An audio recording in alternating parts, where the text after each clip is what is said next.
I'm glad to have you here. Follow my story until the end and comment the city you're watching from. My son Benjamin texted me happy birthday 3 days late, asking why I hadn't reminded him. I blocked his access to the family trust fund that same afternoon. By midnight, he'd called 47 times begging me to answer the phone. Let me tell you how we got to this point, because the devil's in the details. And honey, this devil has some serious bite. At 68, I'd been playing ATM to my adult children for so long. I'd forgotten what it felt like to say no. My late husband, Richard, left us very comfortable when he passed 5 years ago. Comfortable enough that our son, Benjamin, and his wife, Ava, could afford their dream house in Westchester, their kids' private school tuition, and Ava's shopping addiction. I lived quietly in my Park Avenue apartment, the same one Richard and I had shared for 30 years. The walls still echoed with his laughter sometimes, especially in the early mornings when I'd make coffee just the way he liked it, out of habit. Old habits die hard, especially when they're all you have left of someone you loved for 4 decades. Every Sunday, I'd drive out to Westchester for family dinner. The drive took exactly 47 minutes without traffic, and I'd spend every minute rehearsing stories to tell my grandchildren, Olivia and Ethan. Stories that might make them look up from their phones and tablets long enough to remember they had a grandmother who adored them. The first few years after Richard died, those Sunday dinners were a lifeline. Benjamin would greet me with warm hugs. Ava would ask about my week, and the kids would at least pretend to be interested in my existence. We weren't perfect, but we were family. But somewhere along the way, something shifted. I couldn't pinpoint exactly when the change happened. Was it when Benjamin started taking my financial support for granted? When Ava began treating me like an inconvenience rather than family? When my grandchildren started responding to my questions with one-word answers? Their eyes never leaving their screens. Every Sunday, I'd drive to their house. Every holiday, I'd write another check. Every birthday, wedding, or graduation, I'd open my purse without question. I thought I was being generous. Turns out I was being stupid. The last truly happy memory I have with Benjamin was 3 years ago, when we visited Richard's grave together on the anniversary of his death. Benjamin had put his arm around me as we stood there and said, "Dad would be proud of how you've kept the family together, Mom." It was the last time I felt like I mattered to him as a mother, not just as a source of income. Richard and I had built our fortune from scratch. He started a small investment firm in the 70s that grew into a respectable financial services company by the time he retired. We weren't billionaires, but we had enough that our children never wanted for anything. Maybe that was part of the problem. Benjamin had worked for his father briefly after college, but never quite found his footing in the business. Richard was disappointed, but never said so directly. Instead, he set up a trust fund that would support Benjamin and his family after we were gone. Just until he finds his way, Richard had said, but Benjamin never did find his way. He drifted from one half-hearted business venture to another, always with the safety net of his parents' money beneath him. When I think about it now, I realize that the trust fund was the worst gift we could have given our son. It robbed him of the hunger that had driven Richard and me to succeed. Why work hard when everything you want is handed to you? I remember the day Benjamin met Ava at a charity gala 7 years ago. She was striking, tall, elegant, with a smile that could charm anyone, and she certainly charmed Benjamin. Within 6 months, they were engaged. Richard had his reservations about Ava. He thought she was more interested in Benjamin's inheritance than in Benjamin himself, but he kept them mostly to himself. "Sarah," he'd said, "our son is a grown man. We have to let him make his own choices, even if they're mistakes." Richard didn't live to see just how prophetic those words would be. After the lavish wedding which we paid for, of course, Benjamin and Ava decided they needed a house in Westchester. Not just any house. A 5-bedroom colonial on 2 acres with a pool and guest house. And of course, they couldn't afford it on Benjamin's sporadic income. So I wrote a check for $200,000 for the down payment, telling myself it was an investment in my future grandchildren's happiness. Olivia came along a year later, followed by Ethan 2 years after that. They were beautiful children, and for a while, everything seemed perfect. Benjamin and Ava had their dream house, 2 healthy children, and financial security thanks to Richard's trust fund and my continued generosity. But perfection, I've learned, is often just a pretty facade hiding a multitude of cracks. The warning signs had been there for months. Benjamin stopped calling unless he needed something. Ava would barely make eye contact during our visits, too busy scrolling through her phone or coordinating with contractors for their latest home renovation. My grandchildren, Olivia and Ethan, 14 and 12 respectively, had been polite but distant, treating me like an obligation rather than family. But I chose to ignore it all because I believed in family loyalty. I believed love meant sacrifice. I believed that if I just gave enough, did enough, they'd appreciate me. What a fool I was. Last Christmas, I'd overheard Ava complaining to her sister on the phone about having to drag the kids to Mom Wilson's again. Mom Wilson, not Sarah, not Mom, not even Mrs. Wilson. Just an obligation, a duty to be endured. I pretended not to hear, smiling as I carried in the homemade cookies I'd spent all day baking. Olivia took one, mumbled thanks, and immediately returned to her phone. Ethan at least ate 3 before disappearing to play video games. Benjamin was too busy watching football to notice I'd arrived, and Ava gave me a perfunctory hug before returning to her online shopping. I sat alone in the kitchen for 20 minutes before anyone realized I was still there.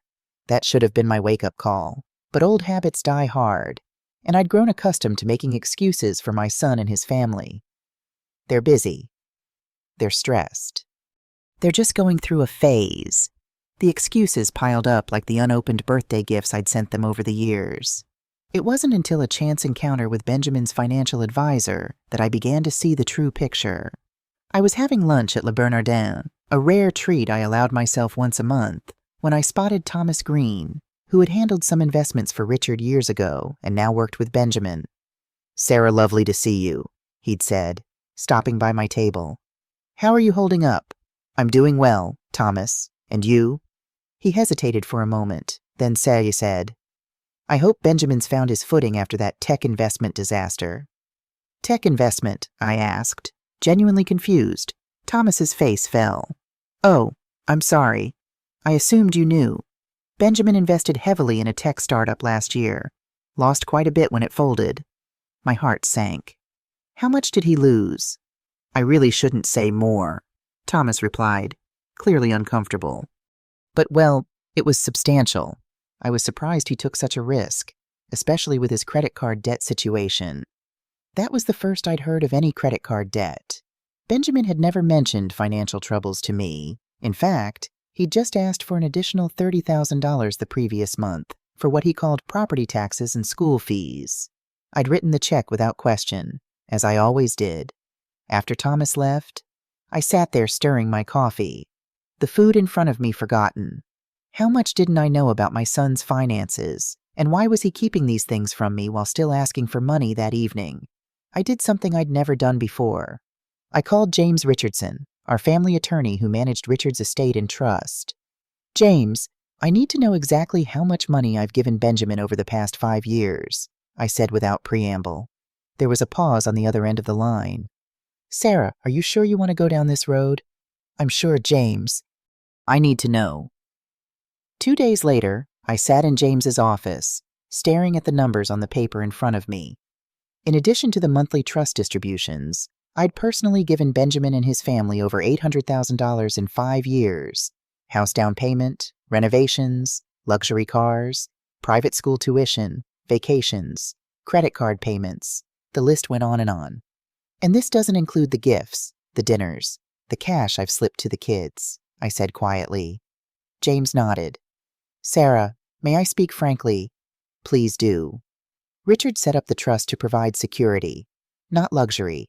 The distributions were meant to supplement Benjamin's income, not replace it entirely. But from what I can see, Benjamin hasn't had steady employment in over 3 years. I felt a weight pressing on my chest. "What about Ava? She has a marketing degree, doesn't she?" "She hasn't worked since they got married," James confirmed. "Sarah, there's something else you should know. Benjamin took out a second mortgage on the house 6 months ago." "A second mortgage? Why would he need that? We own the house outright." James shook his head. No, Sarah, you provided the down payment, but the house is in their names, and they've been leveraging it to maintain their lifestyle.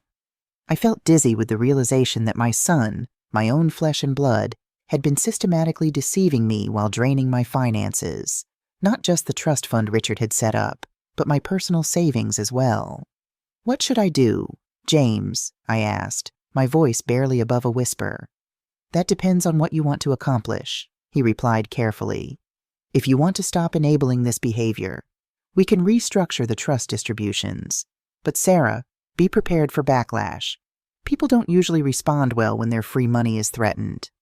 I left James's office with a heavy heart but a clearer mind than I'd had in years. I needed time to think, to plan my next move carefully. But fate, it seemed, had other plans. The following week was my 68th birthday. I didn't expect much. Benjamin and his family had forgotten my birthday entirely the previous year, but I still hoped. Foolishly. Perhaps, but hope is the last thing to die in a mother's heart. I spent the morning at the salon, treating myself to a haircut and manicure. The stylist, Maria, had been doing my hair for 20 years and knew about Benjamin's forgetfulness the year before. Any plans with the family today? She asked as she worked. We'll see, I replied with a smile that didn't quite reach my eyes. I'm making Benjamin's favorite chocolate cake, just in case. Maria squeezed my shoulder gently but said nothing. Some hurts are too deep for words. Back at home, I spent 2 hours in the kitchen, my arthritic hands struggling with the mixing bowl, but determined to create something special, something that would remind Benjamin how much his mother loved him. The same cake I'd made for him every year since he was 5. Rich chocolate with raspberry filling, topped with ganache. Richard used to joke that he married me for that cake alone. When the cake was done, I texted Benjamin, a simple message. Cake's ready whenever you want to stop by. No response. I waited all day.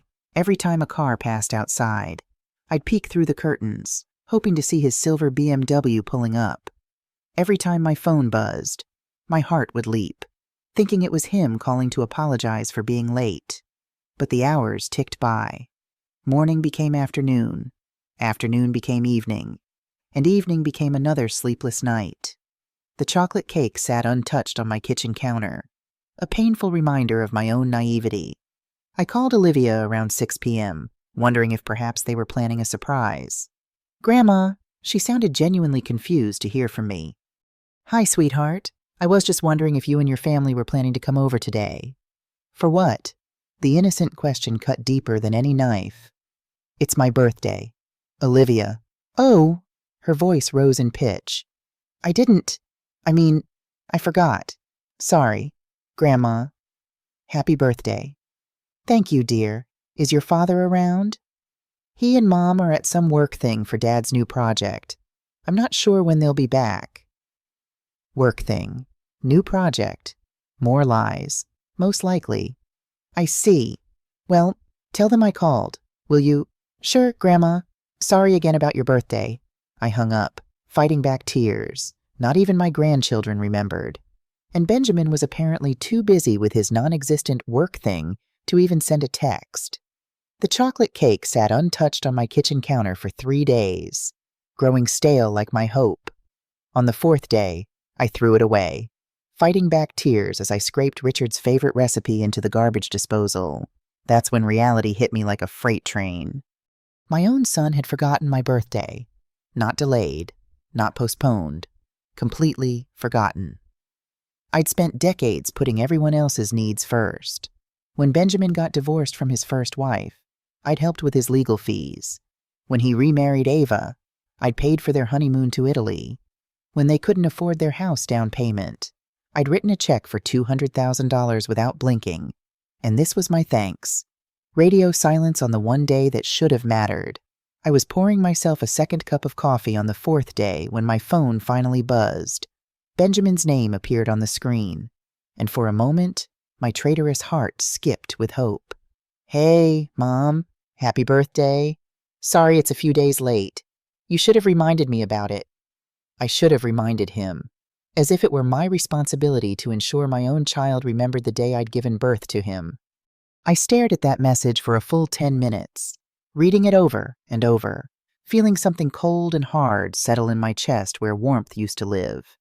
I should have reminded him, like I was some random acquaintance instead of the woman who'd carried him for 9 months, who'd walked the floors with him during colicky nights, who'd worked 2 jobs to pay for his college education before Richard's business took off. My fingers hovered over the keyboard.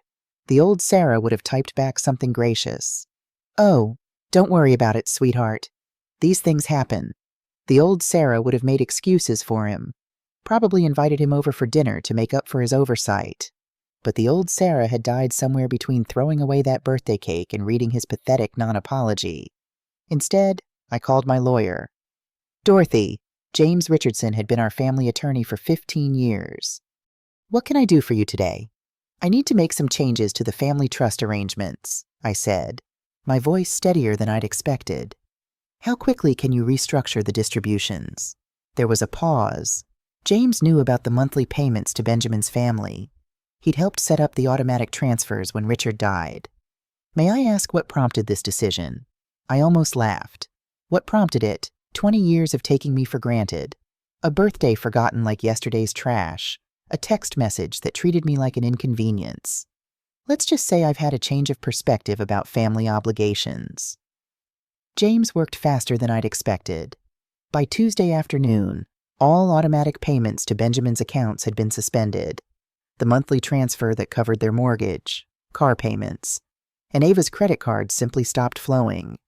I didn't tell them. Why should I? They'd never asked where the money came from. Never questioned whether I could afford their lifestyle. Never once said, "Thank you, Mom, for bankrolling their American dream." Instead, I waited. And you know what? The wait was almost enjoyable. For the first time in years, I felt like I held the cards instead of constantly folding. It took exactly 6 days. I was reading in my favorite armchair, enjoying a cup of tea in the blessed silence of my own thoughts when my phone started ringing. Benjamin's name flashed on the screen. I let it go to voicemail. He called again immediately, then again. By the 4th call, I was genuinely amused. Where was all this urgency when it came to remembering my birthday?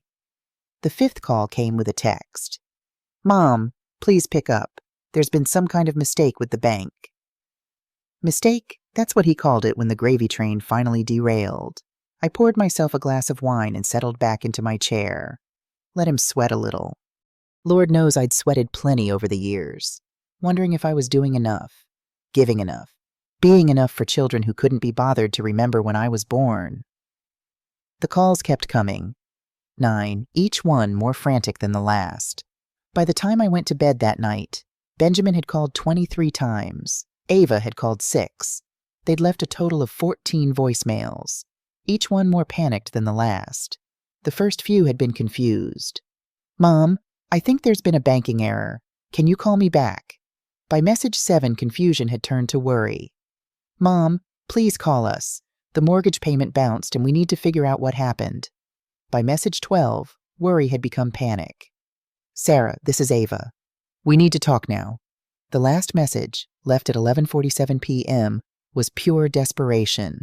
Benjamin's voice was strained, exhausted. "Mom, I know you're angry about the birthday thing. I'm sorry. Okay, but this isn't funny anymore. Please call me back.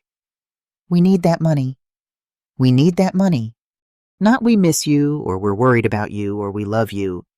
Just we need that money. Perfect. After all these years, he'd finally told me the truth about what I meant to them. I turned off my phone and slept better than I had in months. The next morning brought a new experience. The sound of someone pounding on my apartment door at 7:30 a.m. I took my time getting dressed, choosing a comfortable sweater and my favorite pearls, the ones Richard had given me on our 30th anniversary. If Benjamin and Ava wanted to have this conversation, I was going to look dignified while I had it. Through the peephole, I could see them both standing in the hallway looking harried and desperate. Benjamin was pacing, running his hands through his hair. Ava stood rigid, clutching her designer purse like a weapon. I opened the door with a smile. "Good morning, dears. What brings you by so early?" Benjamin pushed past me into the apartment, Ava following with a face like thunder. "Mom, What the hell is going on? Benjamin demanded. The bank says all transfers from your accounts have been stopped. Our mortgage payment bounced. Our car payments bounced. And Ava's credit cards have been declined. I closed the door and turned to face them. They both looked panicked, overwhelmed, like children who'd suddenly discovered the world didn't revolve around them. Would you like some coffee? I asked pleasantly. We don't want coffee, Ava snapped. We want to know why you've cut off our money without warning. Our money. How interesting that Ava thought money I'd earned, inherited, and managed was somehow theirs by right. I walked to the kitchen and began preparing coffee anyway, taking my time measuring grounds and adding water. Let them watch me move at my own pace for once. I've been doing some thinking lately, I said conversationally, about family dynamics, financial responsibility, basic human courtesy, things like remembering important dates. Benjamin had the grace to look uncomfortable. Mom, if this is about your birthday. Oh, it's about so much more than that, I interrupted, turning to face them. Your birthday was just the final straw. Do you know how long it's been since either of you asked how I'm doing, how I'm feeling, whether I need anything? They stared at me blankly.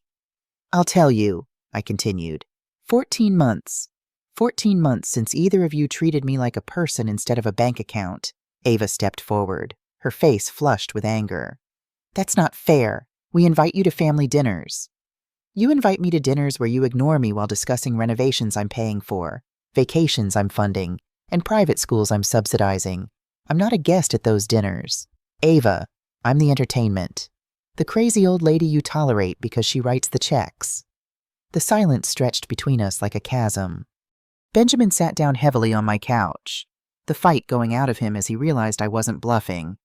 Mom, he said quietly, I know we haven't been the most attentive lately, but cutting us off completely, that's extreme. Extreme coming from someone who'd forgotten his mother's birthday and then blamed her for not reminding him. Is it extreme? Benjamin, let me put this in perspective for you. I walked to my desk and pulled out a folder I'd prepared with James's help.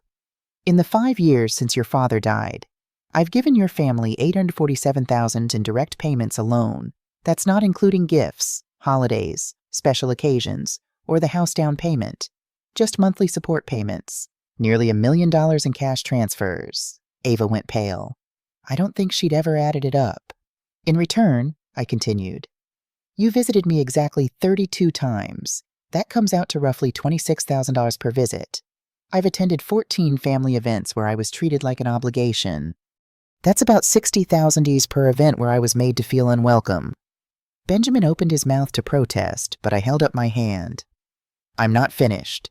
You've called me to ask about my health or well-being exactly 7 times in 5 years. 7 times. Benjamin, but you've called to ask for money 43 times. The numbers hung in the air like an indictment, because that's exactly what they were. The financial arrangement we had was based on family love and mutual respect, I said calmly. When you stopped providing love and respect, I stopped providing money. It's simple economics, Ava found her voice. You can't just abandon your family because your feelings got hurt. I looked at her, this woman who'd never worked a day since marrying my son, who'd spent my money on designer handbags while barely acknowledging my existence. I'm not abandoning anyone, Ava. I'm simply requiring the same courtesy I've always shown you. Acknowledgement, appreciation, basic human decency. If that's too much to ask, then perhaps we need to reevaluate what family means.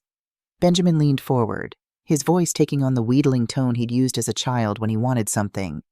Mom, we can do better. We can call more, visit more. But we need that money. The house. The kids' schools. Everything depends on it. Everything you've built depends on my generosity, I corrected. And generosity requires gratitude, not entitlement. I stood up, smoothing down my sweater. I'm going to make you both a proposition. I walked to the window, looking out at the bustling street below. From up here, people looked like ants scurrying around with their urgent little purposes, much like my son and daughter-in-law were about to do. Here's my offer, I said, turning back to face them. You have 30 days to show me that I'm more than just a funding source to this family, Not through desperate phone calls or panicked visits, but through genuine interest in my life as a person. Benjamin and Ava exchanged glances, and I could see the calculation in their eyes. They were already strategizing, figuring out how to manipulate me back into opening my checkbook. "What exactly does that mean?" Ava asked carefully. "It means treating me like family instead of like an ATM. It means remembering important dates without being reminded. It means asking about my day, my health, my interests, my feelings. It means including me in conversations instead of talking around me. It means showing basic respect for the woman who's been subsidizing your lifestyle." I sat back down, enjoying the way they hung on my every word for once. If after 30 days I feel valued as a person rather than just a provider, we can discuss resuming some level of financial support. Not the blank check arrangement you've enjoyed, but something more reasonable. Benjamin's face brightened with hope. "We can do that, Mom, absolutely." "But," I continued, holding up one finger, "if I detect even the slightest hint of manipulation, if this feels like a performance designed to get my money flowing again, the offer is permanently withdrawn. And I do mean permanently." Ava's mask of composure was slipping. "What are we supposed to do in the meantime? We have mortgage payments, car payments, the kids' tuition." "The same thing millions of families do," I said pleasantly. "You'll figure it out. Benjamin makes a decent salary. You could get a job. You could downsize the house, change schools, sell one of your cars. You know, all the things people do when they live within their actual means." The word job seemed to physically pain Ava. She'd married Benjamin straight out of college and had never worked. The idea of actual employment was apparently terrifying. "You're being incredibly cruel," she whispered. "Am I, or am I finally being honest about what this relationship has become?" I stood up again, signaling that our meeting was over. 30 days, I repeated. "Starting now, and remember, I've had 5 years to perfect the art of detecting genuine emotion versus calculated performance. Don't insult my intelligence by trying to fake your way through this." They left without another word, Ava practically trembling with fury, Benjamin looking stunned and lost. After they were gone, I poured myself that glass of wine I'd been looking forward to and settled back into my chair. The next 30 days were going to be very interesting indeed. What I didn't know then was just how twisted those 30 days would become, or that beneath the surface of my son's financial desperation lurked something far more sinister, something that would test not just our relationship, but my very sense of self. As I sipped my wine and watched the sunset paint my living room in shades of gold, I had no way of knowing that cutting off Benjamin's money was just the beginning. The real battle for my dignity, my legacy, and perhaps even my freedom, was about to begin. The phone calls started the very next day, not frantic demands this time, but carefully crafted performances that would have impressed Broadway directors.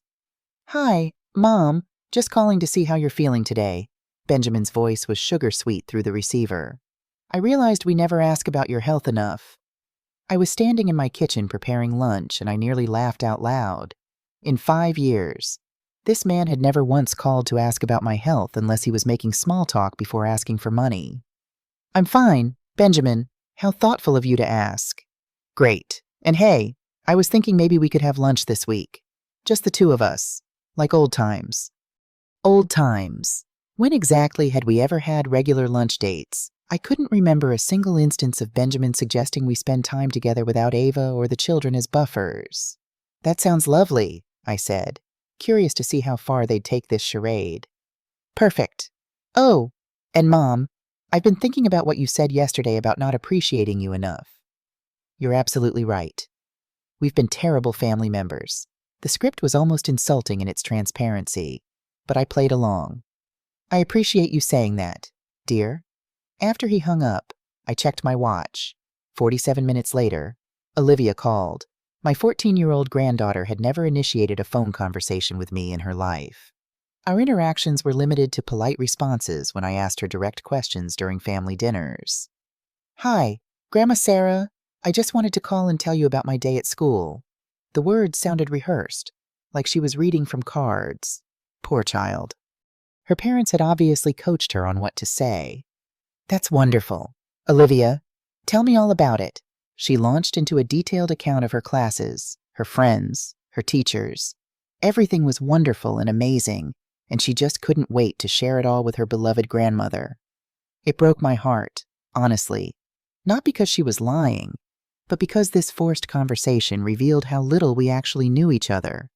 Her parents had weaponized their own daughter, turning her into a pawn in their desperate game.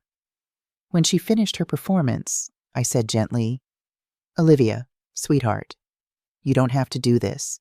"Do what, Grandma?" "Pretend to be interested in talking to me because your parents told you to call." There was silence on the other end.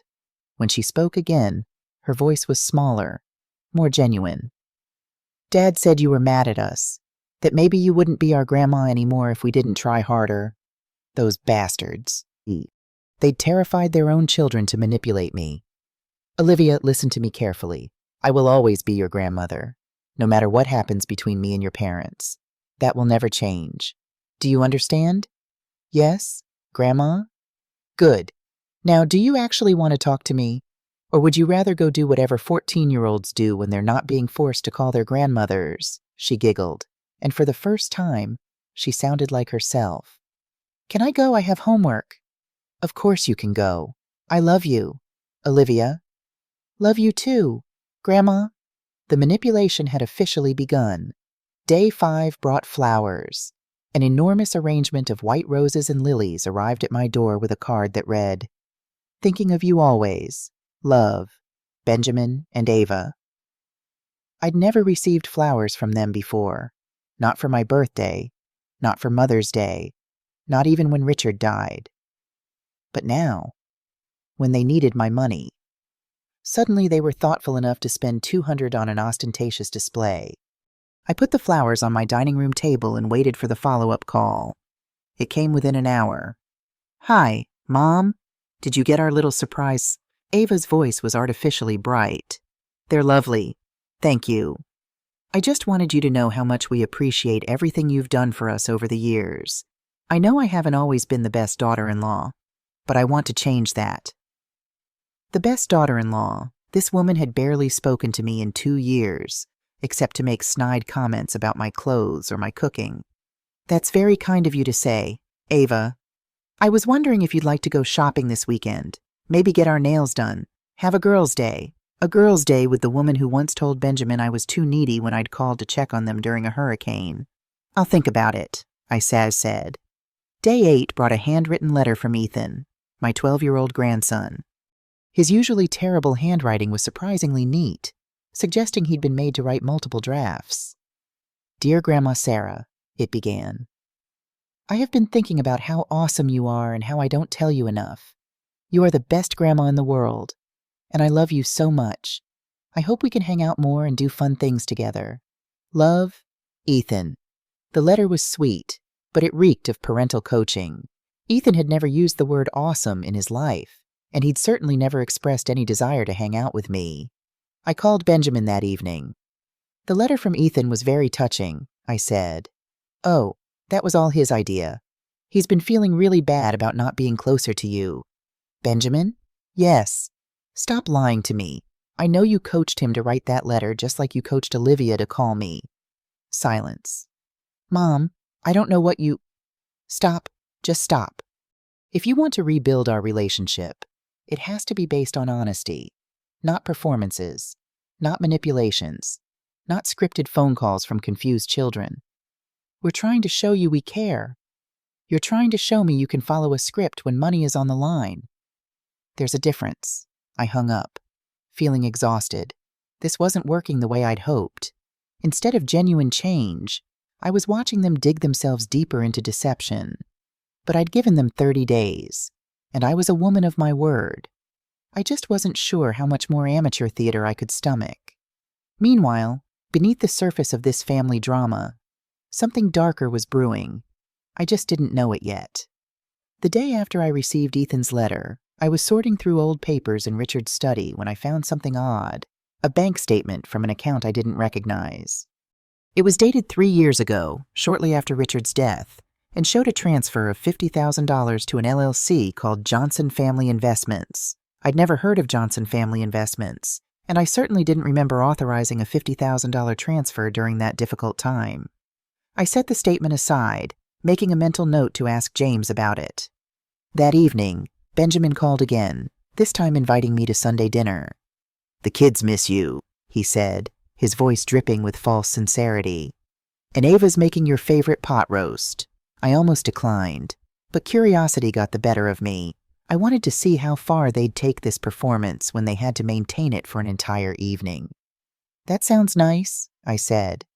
"What time should I come?" "6 o'clock. And Mom, thank you for giving us this chance. We won't let you down."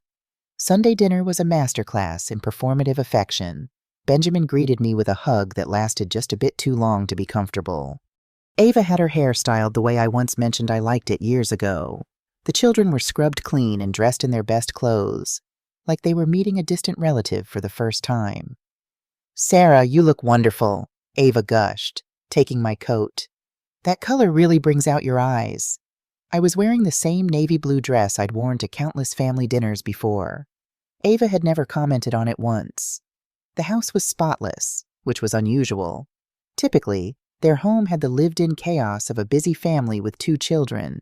Now it looked like a showroom, with fresh flowers on every surface and not a toy in sight. "We've rearranged the living room," Benjamin said proudly. "What do you think?" "It's lovely," I replied, though in truth the only difference I could see was that my wedding photo with Richard had been moved to a more prominent position on the mantel. Dinner was an exhausting parade of compliments, reminiscences, and carefully orchestrated family harmony. Ava asked about my volunteer work at the library. Benjamin wanted to hear all about my book club.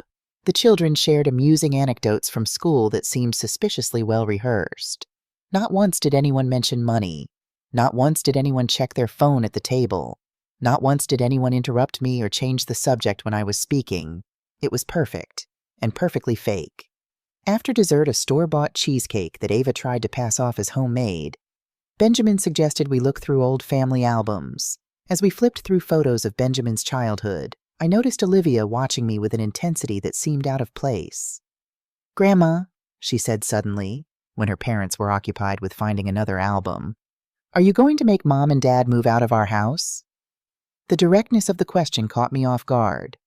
"What makes you ask that, sweetheart?" Her eyes darted toward her parents, who were still across the room. I heard them talking. Mom was crying. She said we might have to move to an apartment if you don't start sending money again. I took Olivia's hand.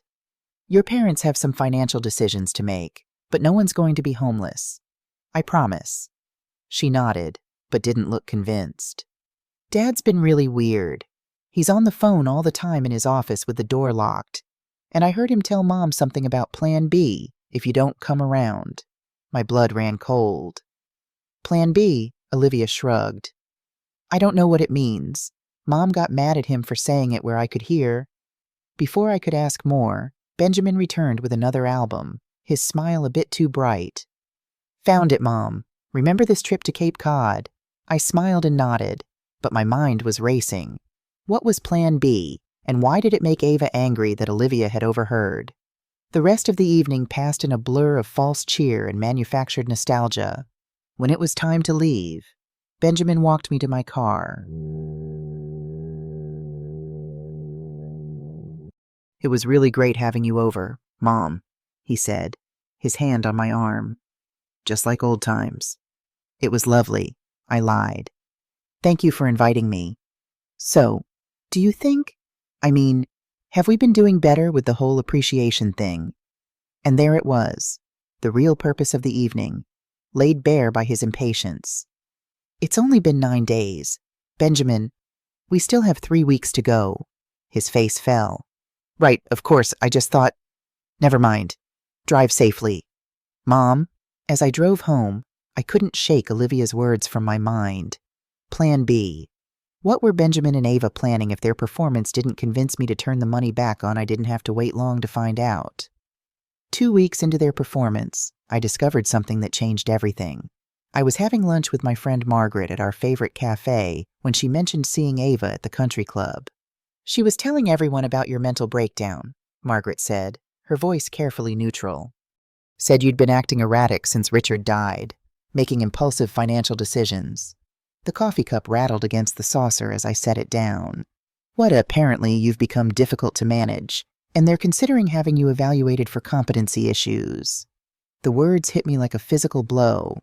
While they were sending me flowers and love letters, they were simultaneously laying the groundwork to have me declared mentally unfit. Margaret, are you absolutely certain? Sarah, I've known you for 30 years. You're the most sharp-minded person I know. But Ava was very convincing. She had several women nodding along sympathetically. I spent the rest of lunch in a daze. When I got home, I immediately called James Richardson. James, I need to ask you something, and I need you to be completely honest with me. Has anyone contacted you asking about my mental state or financial competency? There was a long pause. Sarah, I probably shouldn't tell you this, but Benjamin called last week. He said he was concerned about some unusual financial decisions you'd been making. He asked about the process for having someone's competency evaluated. My hands started shaking. What did you tell him? I told him that you were completely competent and that any such evaluation would be a waste of everyone's time. But Sarah, the fact that he asked... I know what it means. After I hung up, I sat in my chair and stared at those white roses they'd sent. Every petal suddenly looked like a lie. Every fragrant bloom was part of an elaborate deception designed to make me look unstable when I inevitably rejected their fake affection. They weren't trying to win me back. They were building a case against me. I thought about all the carefully orchestrated phone calls, the sudden interest in my well-being, the flowers, the children's letters. It wasn't love. It was evidence. Evidence that they were caring, attentive family members dealing with a difficult, irrational old woman who'd cut them off without cause. The revelation should have crushed me. Instead, it filled me with a cold, calculating fury that I hadn't felt since I was young enough to fight dirty. They wanted to play games, fine, but they'd forgotten that I'd been playing this game a lot longer than they had, and I was much, much better at it. I spent the weekend planning. By Monday morning, I knew exactly what I needed to do. First, I called James and scheduled an appointment for a complete mental competency evaluation with the most respected neuropsychologist in Manhattan. Sarah, you don't need to, James started. Yes, I do. When this is over, I want documentation that I'm of sound mind and capable of making my own financial decisions. Next, I called Benjamin. Mom, how are you feeling today? The fake cheerfulness was starting to grate. Actually, Benjamin, I've been doing some thinking about our conversation, and I've decided you're right. About what? About resuming the financial arrangements. I've been too harsh, too emotional. I miss our family dinners. I miss being part of your lives. I want to fix this. The relief in his voice was palpable. Mom, that's wonderful I knew you'd come around. You're such a loving, generous person. I want to have dinner this Friday, all of us, including Olivia and Ethan. I want to apologize properly and discuss how we move forward. Of course, Ava will be so relieved. She's been worried sick about you. I'll bet she has.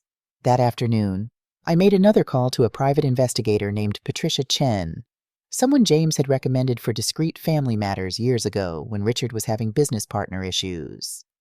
Mrs. Wilson, I need to know everything about my son and daughter-in-law's financial situation. Bank accounts, credit cards, debts, assets, spending patterns. I also need you to check if they've been consulting with any attorneys recently. Something feels off about their behavior. Patricia had already done preliminary work on my family during Richard's business disputes, so she had existing files and contacts. Her updated report arrived Thursday morning, and it was even worse than I'd suspected. Benjamin and Ava were drowning. Beyond the obvious expenses I'd been covering, they had racked up massive credit card debt. Ava's shopping addiction was far more severe than I'd realized. They owed money on both cars, had taken out a second mortgage on the house, and were behind on Ethan's tuition payments. But the most interesting discovery was a bank account I didn't know about. An account where they'd been depositing and immediately withdrawing large sums of money for the past 2 years. My money. They'd been taking the funds I provided and moving them through a separate account before paying their bills. Why would they do that unless they were planning something?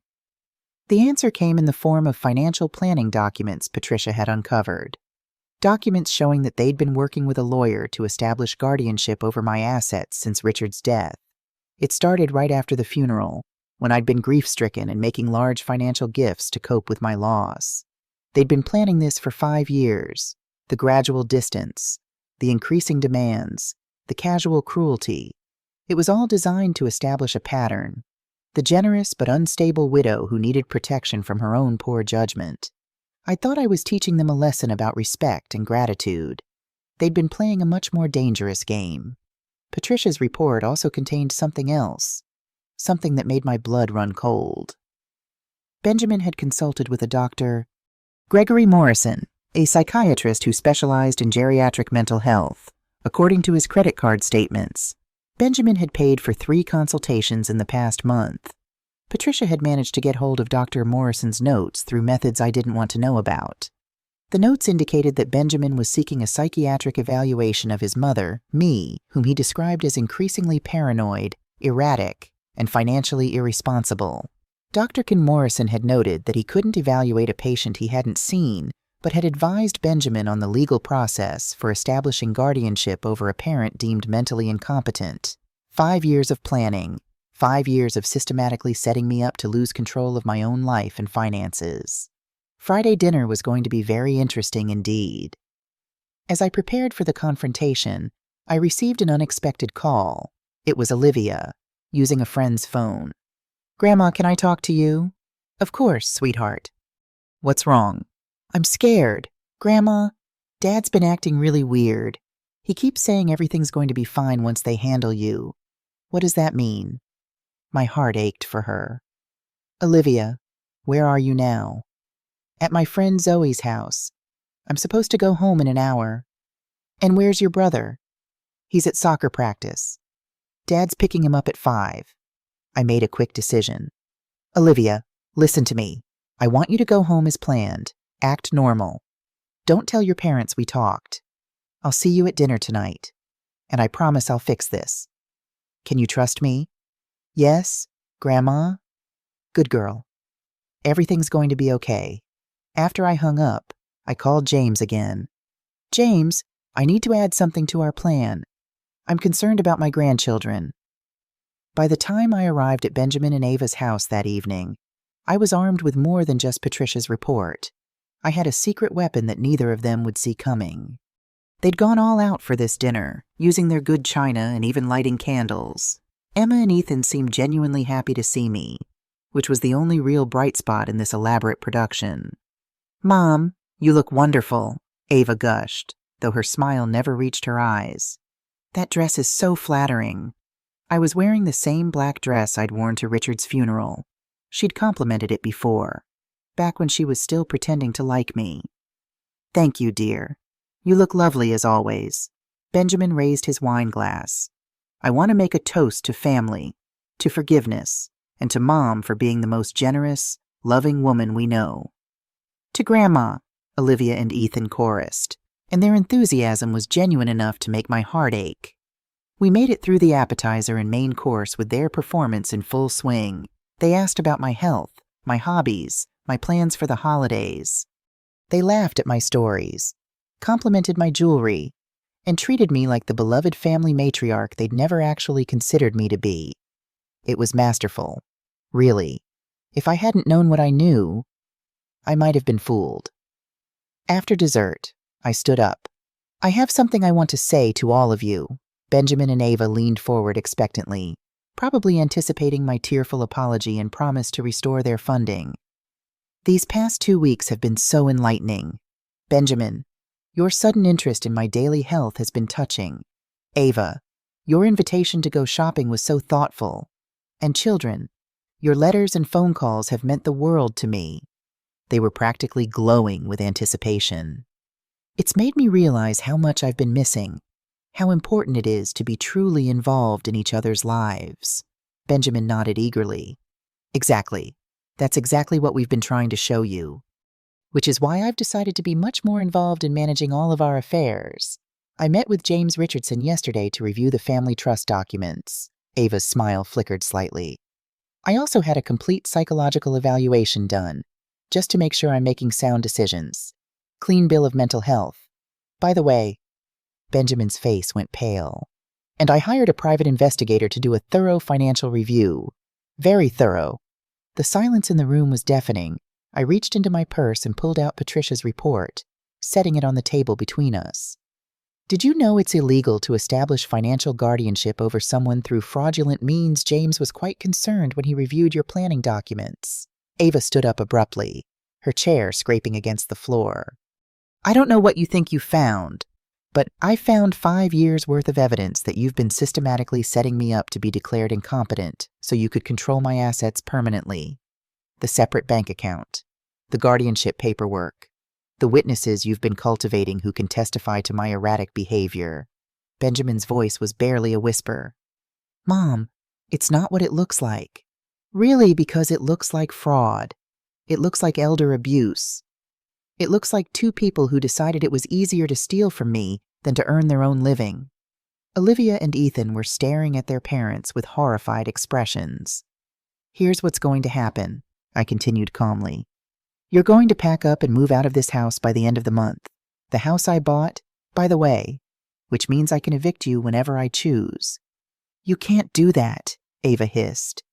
You gave us that house. Check the deed, dear. It's still in my name. I never transferred ownership. An oversight on my part. Or perhaps a subconscious suspicion that this day might come. Benjamin had gone from pale to ashen. Mom, please, we can work this out. We made a mistake. A mistake. A mistake is forgetting a birthday. A mistake is saying something thoughtless in the heat of the moment. What you did was calculated. Sustained deception designed to strip me of my autonomy and dignity. That's not a mistake. Benjamin, that's a crime. What about the children? Ava demanded. Are you going to throw your own grandchildren out on the street? That brings me to my next point. I turned to Olivia and Ethan. I've made arrangements for you both to stay with me until your parents find suitable housing, if you want to. Of course. Ethan looked confused, but Olivia nodded immediately. I want to stay with Grandma. Ava's face contorted with rage. You can't take our children. I'm not taking anyone. I'm offering them a stable home while you sort out the mess you've made of your lives. The choice is theirs. Benjamin finally found his voice. Mom, this is insane. You're tearing apart our family over a misunderstanding. A misunderstanding you consulted with Dr. Morrison 3 times about having me declared mentally incompetent. You told him I was paranoid and erratic. You were gathering evidence to take away my freedom. Benjamin, my own son. Ethan was crying now. Dad, is that true? Were you going to put Grandma in a home? Benjamin couldn't meet his son's eyes. It wasn't like that. Ethan, we were worried about Grandma. She's been making strange decisions. The only strange decision I made was trusting you with my love and my money. I gathered my purse and stood up. You have 30 days to vacate the house. I'll have James draw up the paperwork. And if we refuse, Ava challenged, then I'll press charges for attempted fraud and elder abuse. I have enough evidence to make a compelling case. Would you like to explain to a judge why you were systematically isolating me from friends and family while simultaneously spreading rumors about my mental state, or why you were diverting my money through a shell account, or why you consulted with a psychiatrist who's never met me about my supposed condition? The fight seemed to go out of them both. Benjamin slumped in his chair, his face in his hands. Ava stood rigid, her perfectly manicured nails digging into her palms. One more thing, I said, turning to leave. I'm changing my will. The entire estate goes to Olivia and Ethan when they turn 25 with a stipulation that none of it can be accessed by either of you under any circumstances. James has already drafted the changes. You bitch, Ava whispered. I turned back, my gaze level. No, Ava, I'm not a bitch. I'm a woman who finally recognized her own worth. Something you might want to think about as you figure out how to support yourself for the first time in your adult life. I held out my hands to my grandchildren. Olivia, Ethan, if you want to come with me now, you can. Or you can stay and pack some things. I'll have rooms ready for you either way. Olivia stood immediately and took my hand. Ethan hesitated. looking between his parents and me. "It's okay if you want to stay tonight." "Ethan," I said gently, "this is a lot to take in. My door is always open to you." Ethan nodded, tears still streaming down his face. "You can't just take her," Benjamin said, finally looking up. "We're her parents." "I'm not taking anyone. Olivia is choosing to come with me. And given what she's learned tonight about how her parents operate, can you blame her?" Olivia squeezed my hand. "I want to go with Grandma. I'll come back for my stuff tomorrow." We left Benjamin and Ava sitting in stunned silence at their dining room table, surrounded by the ruins of their elaborate deception. As we drove back to my apartment, Olivia was quiet for a long time. Finally, she asked, "Did you know about what they were planning?" "Not until recently," I admitted. "I knew something was wrong, but I didn't realize how deep it went." "Is that why you cut off the money, because you found out?" "No, sweetheart. I cut off the money because they forgot my birthday, and it made me realize they only valued me for what I could give them, not for who I am." Olivia nodded thoughtfully. "They didn't used to be like this, did they? Dad used to be nice." "Your father was a wonderful boy. Somewhere along the way, he lost sight of what matters. Maybe someday he'll find his way back. And if he doesn't," I squeezed her hand, "then we'll be okay anyway. You, me, and Ethan. We're still a family." As we pulled up to my building, I saw Olivia looking back in the direction we'd come from. "What is it, sweetheart?" "I was just thinking about Mom and Dad. They're probably freaking out right now." "Probably." "Good," she said with a fierceness that surprised me. "They deserve it. Out of the mouths of babes, as they say. Sometimes it takes a child to cut through all the adult complications and see the simple truth actions have consequences." Benjamin and Ava were finally facing theirs. What I didn't know then was that their desperate situation would drive them to one last, dangerous gambit, one that would test not just my resolve, but my very survival instinct. As Olivia and I entered my apartment, the doorman handed me a small package that had been delivered earlier that day. Inside was a simple silver locket with pictures of Olivia and Ethan. The note read, "For Sarah, with love from Richard." I froze, staring at the familiar handwriting. "What is it, Grandma?" Olivia asked. "This is from your grandfather," I whispered. "But that's impossible. He's been gone for 5 years. The locket slipped from my fingers, landing on the marble floor with a soft clink. Another piece of the puzzle clicked into place, and suddenly I understood the full scope of Benjamin and Ava's deception. It was far worse than I had imagined. The true depths of their betrayal were about to be revealed, and nothing would ever be the same again. The locket with Richard's handwriting left me shaken to my core. I carefully picked it up from the floor, examining the note again. "Grandma, what's wrong?" Olivia asked, her young face etched with concern. "This handwriting," I whispered. "It's supposedly from your grandfather, but that's impossible." Olivia took the note, studying it. "Maybe Dad had it made before Grandpa died as a surprise." I shook my head. "No, sweetheart. The locket is new, and this note—" I ran my fingers over the familiar curves and slopes of what appeared to be Richard's handwriting. "Someone went to a lot of trouble to make this look like it came from your grandfather." That night, after settling Olivia into the guest room, I called James. "James, something strange happened." I described the locket and the note. Could this be part of their plan, making me believe I'm receiving messages from my dead husband? There was a long silence on the other end. "Sarah, that's disturbing. It could be an attempt to gaslight you to make you question your own perception of reality. Or to make others question it," I said, the realization dawning on me.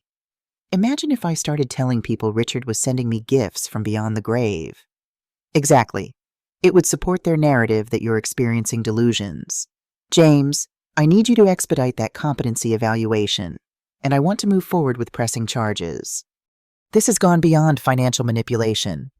I'll call Dr. Levinson first thing in the morning. And Sarah, be careful. People capable of this level of deception might not stop here." After we hung up, I sat in Richard's old armchair, turning the locket over in my hands. Had Benjamin really stooped this low, using his father's memory as a weapon against me? The thought made me physically ill. I was startled by a soft knock at my door.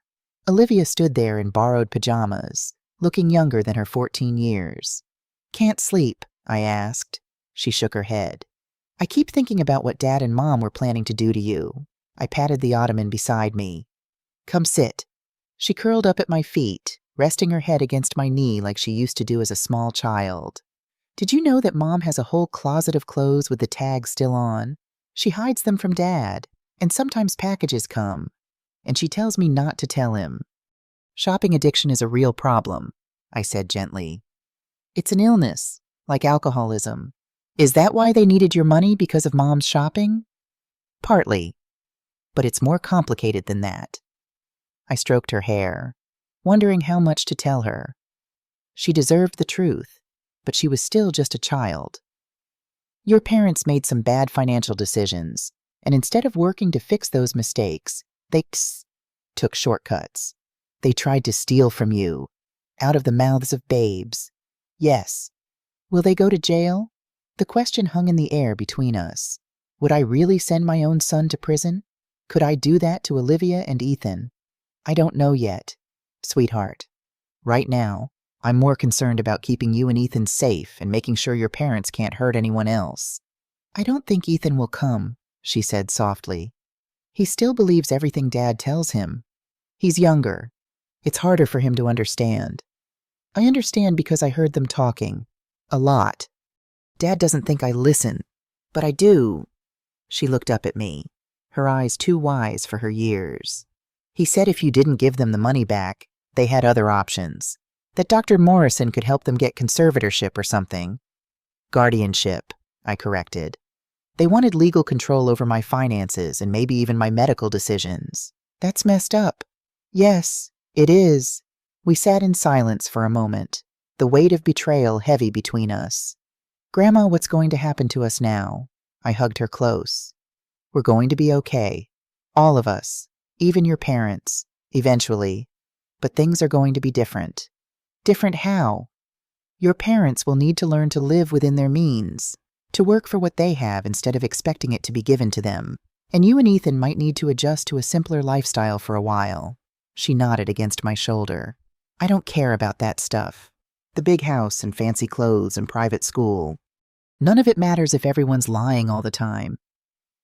Wisdom from the mouth of a child. The next morning, I received a call from Patricia Chen. "Mrs. Wilson, I've discovered something concerning. There's been unusual activity in your primary bank account." My heart skipped a beat. "What kind of activity?" "Someone attempted to initiate a large wire transfer yesterday evening, shortly after you left your son's house. The bank flagged it as suspicious and declined the transaction." "How much?" $500,000 to an offshore account in the Cayman Islands. I felt dizzy. "That's impossible. I didn't authorize any transfers." "No, but someone with your account information tried to." "And Mrs. Wilson, this isn't the first attempt. There have been 3 others in the past month. All declined because they lacked proper authorization." After I hung up, I immediately called the bank and changed all my passwords and security questions. Then I called James again.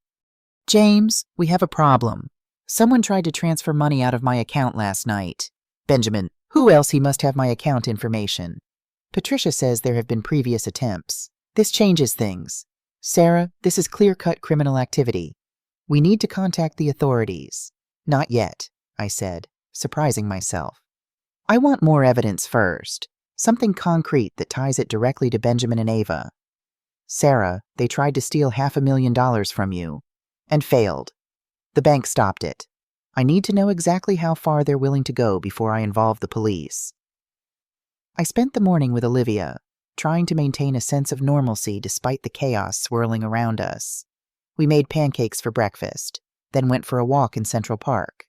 She was quieter than usual, processing everything that had happened. Around noon, my phone rang. It was Ethan. "Grandma." His voice was small and tight, like he was trying not to cry. "Ethan, sweetheart, are you okay? Dad and Mom are fighting really bad. Dad threw a plate and it broke. Mom locked herself in their room and won't come out. My heart sank. Where are you now? In my room. I don't know what to do. Is your father still angry? I think so. He's in his office with the door closed. I can hear him yelling on the phone. Ethan, listen to me carefully. I want you to pack a small bag with some clothes and anything important to you. Can you do that? Are you coming to get me? Yes, I'll be there in 45 minutes. If anything scary happens before I arrive, I want you to go to Mrs. Peterson next door. Remember her? The lady with the cats. That's right. Can you do that for me? Yes. Grandma? Good boy. I'll see you soon. I quickly explained the situation to Olivia, who insisted on coming with me. We were halfway to Westchester when my phone rang again. It was Benjamin. Don't you dare come to my house, he hissed, his voice slurred. Had he been drinking? You've done enough damage. Ethan called me. He's frightened. Benjamin, my son called you behind my back. He laughed bitterly. Of course he did. You've poisoned him against me, too. I haven't poisoned anyone against you. Your own actions have done that. You think you're so smart, don't you? The great Sarah Wilson. Always knowing what's best for everyone. You've ruined everything. Benjamin, are you drunk? What if I am? My life is falling apart because of you. Your life is falling apart because you tried to defraud your own mother instead of being honest about your financial situation. You never would have understood you and Dad with your perfect financial discipline, always looking down on me for not being as successful. You would have judged me. I would have helped you. Benjamin, honestly helped you, not just thrown money at the problem. But you never gave me that chance. There was silence on the other end, then a heavy sigh. It's too late now anyway. Ava's talking about divorce. The bank called about the mortgage. Ethan's school wants to know when we're going to pay his tuition. Despite everything, my heart ached for my son. It's not too late to start making better choices. Benjamin, easy for you to say. You're not the one about to lose everything. You're not losing everything. You're losing the lifestyle you couldn't afford. There's a difference. Another long silence. I don't want you to come here. I'm coming to get Ethan. He asked me to. He's my son. And he's frightened because his father is throwing plates and yelling. He needs to feel safe right now. I could hear Benjamin's ragged breathing. Finally, he said, Fine, take him. Take everything else while you're at it. The line went dead. When we arrived at the house, Benjamin's car was gone. Ava answered the door, her eyes red and swollen from crying, still wearing the same clothes from dinner the night before. Come to gloat, she asked bitterly. I've come for Ethan. He called me. She stepped aside without a word. Ethan was waiting in the foyer, a small duffel bag at his feet. When he saw me, he ran into my arms. Where's Benjamin? I asked Ava. I don't know. He stormed out an hour ago. Probably at a bar somewhere. She leaned against the wall, suddenly looking exhausted. You've won, Sarah. Are you happy now? This isn't about winning, Ava. Isn't it? You've taken our money, our house, and now our children. What else do you want? I want you to stop blaming everyone else for your problems. I want you to get help for your shopping addiction. I want you to be the kind of mother your children deserve. She flinched as if I'd slapped her. You think I don't love my children. I think you love them, but your actions have hurt them. Just like Benjamin's have. Ava's eyes filled with fresh tears. What am I supposed to do now I've never lived on my own? I've never even had a real job. For the first time, I saw past the designer clothes and perfect makeup to the frightened woman beneath. Ava had married Benjamin straight out of college. She'd never had to support herself. Her spending might have been a symptom of deeper insecurities, a way to feel in control, to project success. You start over, I said, more gently. You get help. You build a life based on what you can actually afford, not what you wish you had. She looked at me for a long moment, then at Olivia and Ethan standing by my side. Something in her seemed to crumple. I never wanted it to go this far, she whispered. The guardianship thing that was mostly Benjamin's idea. He said it was the only way. The only way to what? Ava. To keep our life together. After that tech investment failed, we were drowning in debt. He was desperate. Desperate enough to steal from his own mother to forge his dead father's handwriting. She looked confused. What are you talking about? I described the locket with Richard's note. Ava's confusion seemed genuine. I don't know anything about that. Benjamin might have. I don't know. He's been acting strange lately. Secretive. A chill ran down my spine. If Ava didn't know about the locket, what else might Benjamin be planning that she wasn't aware of? Ava, has Benjamin ever mentioned something called Johnson Family Investments? Her brow furrowed. No, I don't think so. Why? It's not important right now. I'm taking the children with me. Call me when Benjamin comes home. And Ava, if you decide you want help, real help, not just money, let me know. As we drove back to Manhattan, I couldn't shake the feeling that we were missing something important. Benjamin's desperation, the attempted wire transfers, the mysterious locket, the Johnson Family Investments account, they were all pieces of a puzzle I couldn't quite solve. When we arrived home, James was waiting for us. Sarah, we need to talk privately. After making sure Olivia and Ethan were settled, I joined James in the kitchen. What is it? Patricia found something, a life insurance policy taken out on you 6 months ago, for $5 million. The room seemed to tilt. What? Benjamin is the beneficiary. It was issued by a small company based in the Caymans, the same place the wire transfers were attempted to. My blood ran cold. Are you saying what I think you're saying? James's face was grave. I don't know.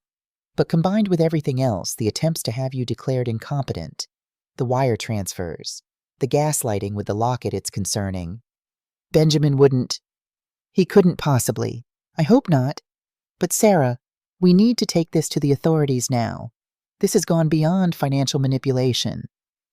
I sank into a chair, trying to process the implications. Could my own son be planning something even more sinister than financial fraud? There's more, James said. Patricia traced Johnson Family Investments. It's an LLC registered in Delaware 3 years ago. The sole owner is Benjamin, but there's another name associated with it, Thomas Green. Richard's old financial advisor, the one who now works with Benjamin. James nodded. Patricia found communications between them dating back to shortly after Richard's death. They've been planning this for years. Sarah, Green helped Benjamin set up the offshore accounts, advised him on how to gradually gain control of your assets. But why Thomas was Richard's friend? He worked with us for years. For a percentage, apparently. The agreement she found shows Green getting 10% of all assets successfully transferred from you to Benjamin. I felt sick. Not just Benjamin, but someone Richard had trusted, had considered a friend, had conspired against me. We need to go to the police, I agreed finally. But first, I need to confront Benjamin one last time. I need to hear him admit what he's done. Sarah, that's not a good idea. If he's desperate enough to take out a life insurance policy on you, he won't hurt me. Whatever else he's become, he's still my son. James looked unconvinced. At least let me come with you. No, this needs to be between Benjamin and me, but I'll have Patricia watching the house, and I'll keep my phone on. If anything seems wrong, I'll call you immediately. Against James's better judgment, I arranged to meet Benjamin the next day at a neutral location, a coffee shop in Midtown that we used to frequent when he was in college. Public enough to be safe, private enough for a real conversation. When I arrived, Benjamin was already there, nursing a cup of coffee. He looked terrible unshaven, dark circles under his eyes, clothes wrinkled as if he'd slept in them. Thank you for coming, I said, sitting across from him. He didn't meet my eyes. Did I have a choice? You've taken everything else. Benjamin, I know about the life insurance policy. His head snapped up, eyes wide. What? The $5 million policy you took out on me 6 months ago. With the same Cayman Islands company you tried to wire my money to. The color drained from his face. Mom, it's not what you think. Then what is it? Because from where I'm sitting, it looks like you were planning something unthinkable. It was just insurance, in case something happened to you naturally. You're not getting any younger. And the wire transfers. The attempts to have me declared incompetent, the locket with your father's forged handwriting, were those all just insurance, too? He ran a hand through his disheveled hair. You don't understand. After Dad died, I was drowning. The trust wasn't enough. The business ventures kept failing. Ava kept spending. The kids' schools kept raising tuition. I needed a plan. So you decided to defraud your own mother, possibly worse. No, I never would have. I just wanted control of the assets, to secure our future. By having me declared mentally unfit, by making it look like I was receiving messages from your dead father. Benjamin's eyes filled with tears. I was desperate. And Thomas Green, how does he fit into all this? Benjamin's expression changed, a flash of anger crossing his face. Green, that bastard, he approached me after Dad's funeral. Said he knew Dad had left everything in trusts that you controlled, offered to help me accelerate my inheritance. And you agreed. Not at first, but then the bills kept piling up. Ava's shopping got worse. The investments failed. And Green kept calling, kept offering solutions.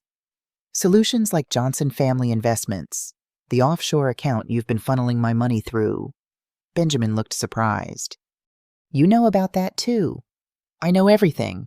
Benjamin, the only thing I don't know is how my son, the boy I raised, the man I loved, could do this to me. He buried his face in his hands. I don't know either. It just happened. One small decision at a time. And then suddenly we were in so deep that there was no way out. There's always a way out besides crime. Benjamin, easy for you to say. You and Dad never struggled. Everything always came so easily to you both. I laughed bitterly. Easily, your father started his company with a $5,000 loan and worked 80-hour weeks for 20 years. I took night classes to finish my degree while working full-time and raising you. We lived in a one-bedroom apartment until you were 10 because we were saving every penny for your college fund. Nothing came easily to us. Benjamin looked away, unable to meet my gaze. The difference is that we earned what we had. We didn't expect it to be handed to us. So what happens now? He asked quietly. Are you going to have me arrested? What you've done is criminal. But you're still my son.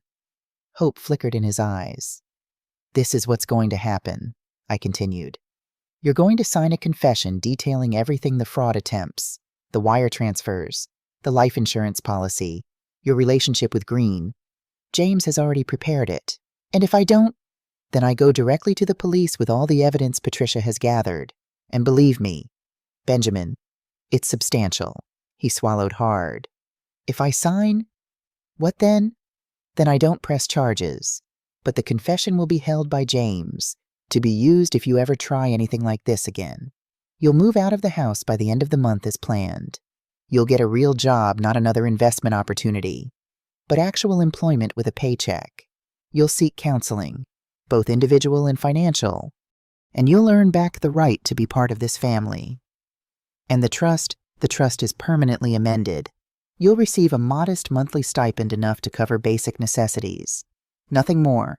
The bulk of the assets will be held for Olivia and Ethan, to be released when they're 25, as I mentioned. You're cutting me out of your will. The old entitlement flashed in his eyes. I'm protecting my grandchildren from their parents' financial irresponsibility. There's a difference. Benjamin stared into his coffee cup for a long moment. And Thomas Green? Patricia is turning over her evidence about him to the Securities and Exchange Commission. His career is over. Another long silence. Finally, Benjamin looked up, defeat written across his face. Where do I sign? 3 weeks later, I sat in my living room with James, reviewing the final paperwork. Benjamin and Ava had moved into a modest apartment in Queens. Benjamin had found a job as a sales representative for a software company, an entry-level position with a base salary plus commission. Ava had enrolled in therapy for her shopping addiction and was taking online courses to update her marketing skills. Olivia and Ethan were still living with me. They visited their parents on weekends, and the arrangement seemed to be working as well as could be expected under the circumstances. The house is officially on the market, James reported. Given the location, it should sell quickly, even in this economy. And the proceeds. After paying off the mortgages and other liens, There should be enough to establish trust funds for Olivia and Ethan's education. I nodded, satisfied. And Green? James smiled grimly. The SEC investigation is ongoing, but he's already been fired from his firm.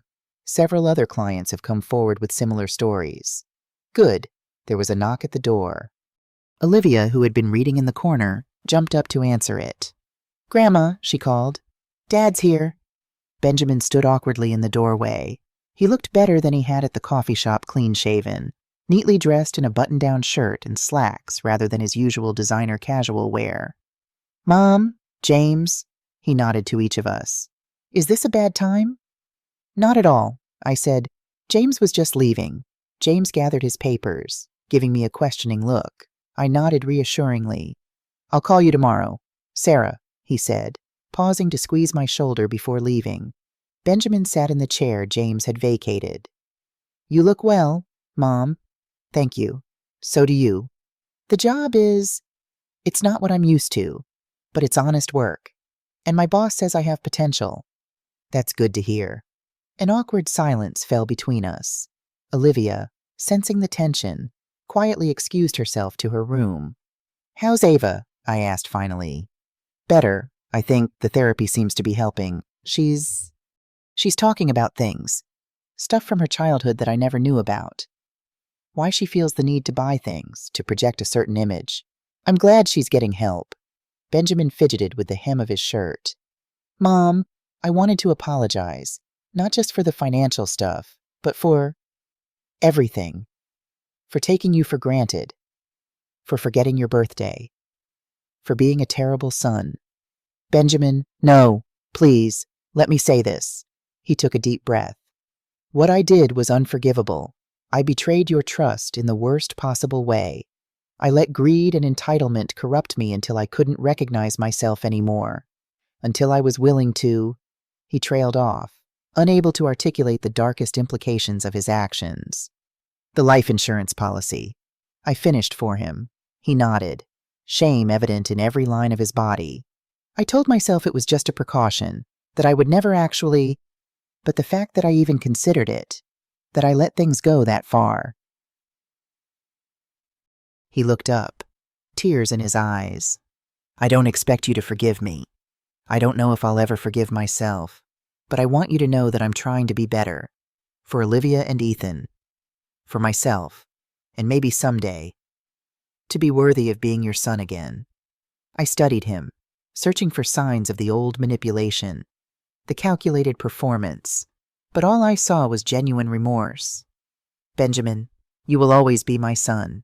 Nothing can change that.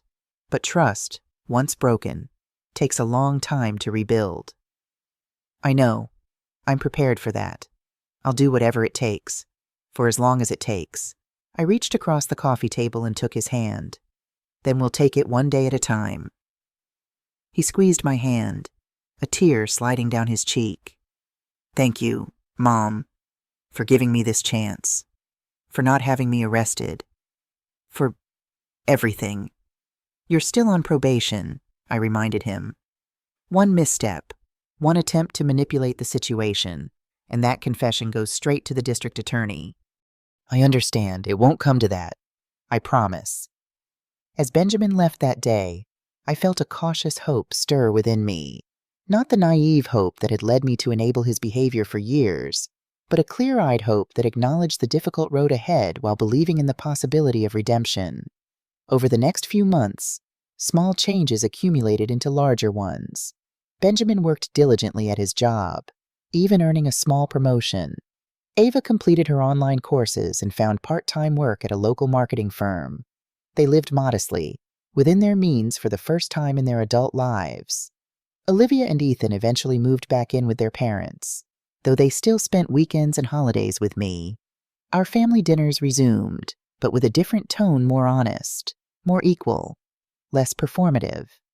At Thanksgiving, 6 months after the confrontation, we gathered at my apartment. Benjamin insisted on cooking, something he'd never done before. The turkey was a bit dry, the stuffing a bit bland, but it was the best meal I'd had in years because it was made with genuine effort rather than purchased with my money.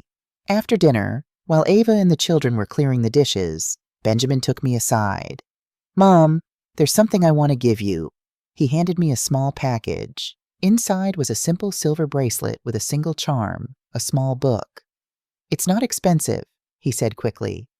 "I saved up from my commissions, but I remembered you saying once that some of your happiest memories were reading to me when I was little." I touched the charm, deeply moved.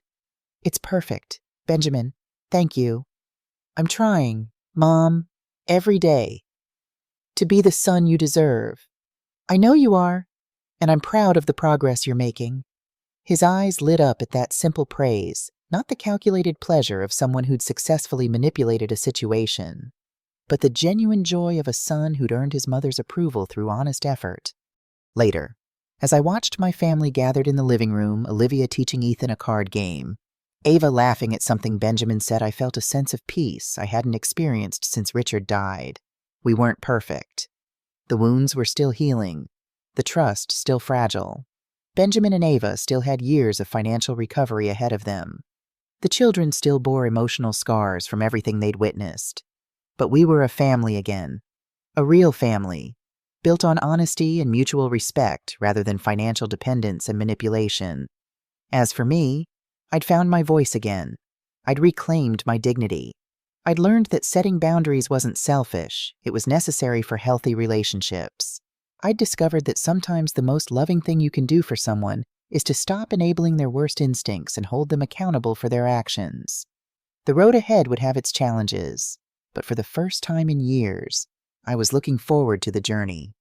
Not as an ATM, not as a means to an end, but as Sarah Wilson mother, grandmother, woman of worth. The silver bracelet caught the light as I moved my wrist, the book charm glinting like a promise. A new chapter had begun, one written not in dollars and cents, but in the currency of genuine love and respect. And that, I realized, was the inheritance worth fighting for. 1 year later, I sat in the audience at Olivia's school play, watching my granddaughter shine on stage. Benjamin and Ava sat beside me, applauding proudly. Ethan, now 13, recorded the performance on his phone to show his friends later. So much had changed in a year. Benjamin had been promoted twice at his job and was now a regional sales manager.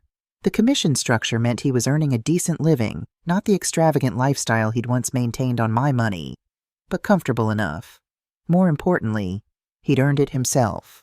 Ava had completed her marketing certification and was working full-time now. Her shopping addiction was under control, though she still attended weekly therapy sessions. She'd developed a side business helping small companies with their social media strategies, finding fulfillment in work she'd never imagined herself doing. They'd moved from the Queen's apartment to a modest house in New Jersey. The commute was longer for both of them. But the schools were good, and the mortgage was within their means. They furnished it gradually, buying quality pieces they could afford rather than maxing out credit cards for immediate gratification. The house in Westchester had sold for less than they'd hoped, but enough to clear their debts and establish college funds for the children. The trust I'd restructured provided a small monthly stipend, a safety net, not a lifestyle. As for me, I'd finally started living for myself again. I'd joined a book club, taken up watercolor painting, and even started dating a kind widower named George, whom I'd met at a museum lecture. Life had a fullness to it that I hadn't experienced since Richard died. After the play, we gathered at a local restaurant to celebrate Olivia's performance. Benjamin insisted on paying for dinner, a small gesture, but one that would have been unthinkable a year ago. As we were finishing dessert, Benjamin cleared his throat. "I have an announcement to make," he said. "I've been saving for the past year, and next month, I'm paying back the first installment of what I owe Mom." I stared at him, surprised. "Benjamin, that's not necessary. We've moved past that." He shook his head. "No, it is necessary. For me, I've calculated everything you gave us over the years. It's a huge amount, and it might take me decades, but I'm going to pay back every penny. Not because you're asking for it, but because I need to do it. For myself." Ava took his hand. "We both need to do it. We've set up a separate account. 10% of everything we earn goes into it, and every 6 months, we'll transfer it to you." I was speechless. This wasn't about the money. I didn't need it back. But I understood the deeper significance. This was about accountability, about making amends in a tangible way, about teaching Olivia and Ethan that actions have consequences, and that those consequences don't disappear just because you've apologized. I don't know what to say, I admitted. Say you'll accept it, Benjamin urged, not as a condition of your forgiveness, but as a symbol of our commitment to making things right. I nodded, too moved to speak. Later that night, as George drove me home, I told him about Benjamin's announcement. That's quite a change from the son you described when we first met, he observed. It is. Sometimes I still can't believe it. Do you trust it? I considered the question carefully. I trust that he's genuinely trying. I trust that he's committed to change. But I'm not naive anymore. I keep my eyes open, and James still holds that confession. George nodded approvingly. Forgiveness doesn't mean forgetting. It means moving forward with wisdom. Exactly. When we reached my apartment, I invited George in for coffee. As we sat in the living room, I found myself looking at the family photos on my mantel. Richard, Benjamin as a child, Olivia and Ethan at various ages, and now a new photo, all of us together at Thanksgiving, genuinely smiling. You know, I said to George, a year ago, I thought my family was destroyed beyond repair. I was ready to press charges against my own son. But you didn't. No, I gave him one last chance to prove he could change. And to my surprise, he has. That took tremendous courage. Both the confrontation and the forgiveness. I thought about that long, difficult journey. The birthday forgotten. The trust betrayed. The elaborate deception. The painful confrontation. And then, gradually, the rebuilding. The small steps toward reconciliation.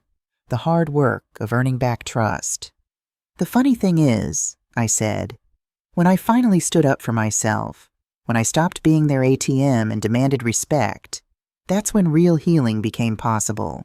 Sometimes the most loving thing you can do for someone is to say no. George raised his coffee cup in a toast. To setting boundaries, I clinked my cup against his, and to second chances. The next day, Benjamin called to invite me to Ethan's soccer game that weekend, not because he wanted anything from me, not because he was maintaining a performance to get his trust fund restored, but simply because he wanted to share his son's achievement with his mother. And as I marked it in my calendar, I realized that this simple moment of genuine family connection was worth more than all the money Richard and I had ever earned. This was the true inheritance I wanted to leave my children and grandchildren, the knowledge that real love has no price tag. That respect cannot be bought. That family means supporting each other, not enabling each other's worst instincts. It had been a painful journey, but we had arrived at a better place, a more honest place, a place where love was measured not in dollars given, but in respect shown, not in checks written, but in boundaries honored. And that, I realized, was the greatest gift I could have given my son. Not the trust fund, not the house in Westchester, but the chance to discover his own strength, the opportunity to build a life of genuine achievement rather than hollow entitlement. As I put down the phone, I smiled to myself. Richard would have been proud, not just of me for finally finding my voice, but of Benjamin for finally finding his way. What would you do if you were in my place? Have you ever been through something similar? Comment below and don't forget to share where you're watching from.